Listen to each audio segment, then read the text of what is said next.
Hello दोस्तों, spiritual chatter में आपका स्वागत है। भगवत गीता को आसान शब्दों में आप तक पहुंचाने की हमारी इस कोशिश में आज हमारी ये दूसरी वीडियो है। इससे पहले की वीडियो जो कि लीडरशिप एंड सक्सेस पर आधारित है, आप ऊपर आई बटन पे क्लिक करके देख सकते हैं। आज की वीडियो का टॉपिक है विनिंग टीम। आइए जानते हैं कि श्रीमद् भगवत गीता में विनिंग टीम के बारे में क्या कहा गया है। श्रीमद् भगवत गीता के अध्याय 18वें के श्लोक संख्या 78 में संजय ने राजा धृतराष्ट्र से बात करते हुए कुरुक्षेत्र के युद्ध के नतीजे के बारे में एक सच्चाई बताई।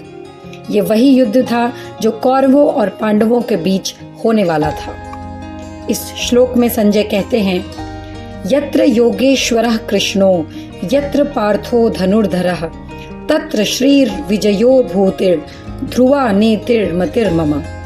इस श्लोक का अर्थ है, जहाँ भगवान श्री कृष्ण जो योग के स्वामी हैं और जहाँ अर्जुन जो अपने गांडीव धनुष को धारण किए हुए हैं, वहाँ हमेशा अच्छाई, जीत, यश, सच्चाई और स्थायी नीति होती है। यह मेरी सोच और यकीन है। संजय का यह निष्कर्ष सिर्फ युद्ध के मैदान की स्थिति का अनुमान नहीं था, बल्कि यह उस रहस्यमय और रोमांचक संवाद पर आधारित था जो भगवान कृष्ण और अर्जुन के बीच हुआ था। संजय इस पवित्र और रहस्यमय बातचीत को बार बार सुनकर खुश हो रहे थे, जिन्हें उन्होंने वेद व्यास के द्वारा दी गई दिव्य दृष्टि से सुना और देखा था। अब देखते हैं कि गीता के पहले श्लोक में धृतराष्ट्र ने संजय से क्या सवाल पूछा था। धर्म क्षेत्रे कुरुक्षेत्रे समवेता युयुत्सवः मामका पांडवाश्चैव किम कुर्वत संजय। इसका अर्थ है, धृतराष्ट्र ने कहा, हे संजय, कुरुक्षेत्र में मेरे और पांडु के पुत्र जो युद्ध की इच्छा से खड़े हैं, उनके बीच क्या हुआ। अंधे राजा धृतराष्ट्र यह जानने के लिए बड़े उत्सुक थे कि युद्ध के मैदान में क्या हो रहा है, क्योंकि उन्हें अपने बेटे दुर्योधन की जीत की पूरी उम्मीद थी। उनके पास भीष्म, द्रोणाचार्य, कर्ण और कृपाचार्य जैसे महान योद्धा थे जो उनके बेटे की तरफ से लड़ रहे थे।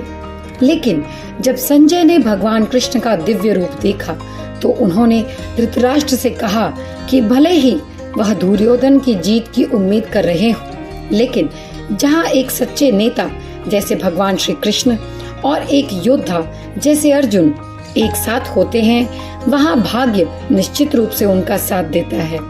भगवान कृष्ण और अर्जुन की जोड़ी अद्वितीय है, क्योंकि एक त्याग और योग में निपुण है और दूसरा महान धनुर्धर और नैतिक योद्धा है। निश्चित रूप से समृद्धि, विजय, अद्वितीय शक्ति और नीति उनके साथ होती है। इस पूरी बात को अगर हम आपके वर्क एनवायरनमेंट में अप्लाई करके देखें तो इसका मतलब ये है कि किसी भी टीम की जीत के लिए एक अच्छा लीडर और सच्चा मेहनती साथी होना बहुत जरूरी है। सही गाइडेंस और मेहनती टीम के बिना कोई भी टीम ज्यादा आगे नहीं बढ़ सकती। अगर लीडर के पास सच्ची सोच और दिशा नहीं होगी तो चाहे टीम कितनी भी अच्छी हो, वह जीत नहीं पाएगा। असली सफलता तो सही दिशा, जोश और साफ इंटेंशन का मेल है। दूरदर्शी लीडर सिर्फ जीत और तरक्की ही नहीं दिलाता, बल्कि किसी भी इंडिविजुअल को ट्रांसफॉर्म करने की शक्ति रखता है। इसलिए कुशल लीडर और मेहनती साथी का संग होना किसी भी सफलता की बुनियाद है। इस बात को आज की कॉर्पोरेट दुनिया के कुछ उदाहरणों से समझते हैं। आप सभी जानते हैं स्टीव जॉब्स के बारे में।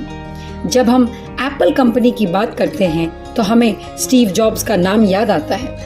स्टीव जॉब्स ने एक विजनरी लीडर की तरह सोचा और नए नए इनोवेटिव प्रोडक्ट्स जैसे आईफोन, आईपैड का सपना देखा। लेकिन वो अकेले यह सब कुछ नहीं कर सकते थे। उनके पास एक बेहद मेहनती टीम थी, जिसमें इंजीनियर्स, डिजाइनर्स और प्रोग्रामर्स थे, जिन्होंने उनके आइडिया को हकीकत में बदल दिया। स्टीव जॉब्स के विजन और उनकी टीम की मेहनत की वजह से ही एप्पल दुनिया की सबसे सफल कंपनियों में से एक बन गई। माइक्रोसॉफ्ट यानी कि बिल गेट्स। माइक्रोसॉफ्ट की सफलता का बड़ा हिस्सा बिल गेट्स के विजन और उनकी टीम की कड़ी मेहनत पर निर्भर करता था। बिल गेट्स ने कंप्यूटर सॉफ्टवेयर की एक नई दुनिया बनाई, लेकिन इसे सफल बनाने के लिए उनके साथ एक बहुत ही समर्पित और टैलेंटेड टीम थी। उन्होंने मिलकर वो सारे सॉफ्टवेयर बनाए जो आज हम रोजमर्रा की जिंदगी में इस्तेमाल करते हैं, जैसे विंडोज और एमएस ऑफिस। तीसरा उदाहरण है एलन मस्क यानी कि टेस्ला।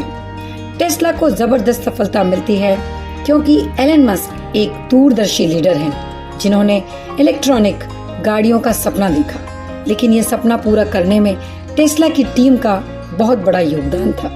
इंजीनियर्स, डिजाइनर्स और टेक्निकल एक्सपर्ट्स की टीम ने मस्क के विजन को रियलिटी में बदलने के लिए लगातार मेहनत की और नतीजा ये हुआ कि आज टेस्ला ऑटोमोबाइल इंडस्ट्री में सबसे आगे है।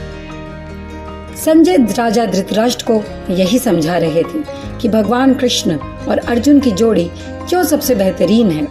एक बेहतरीन लीडर और समर्पित योद्धा का मेल किसी भी टीम को अवश्य ही विजयी बनाता है।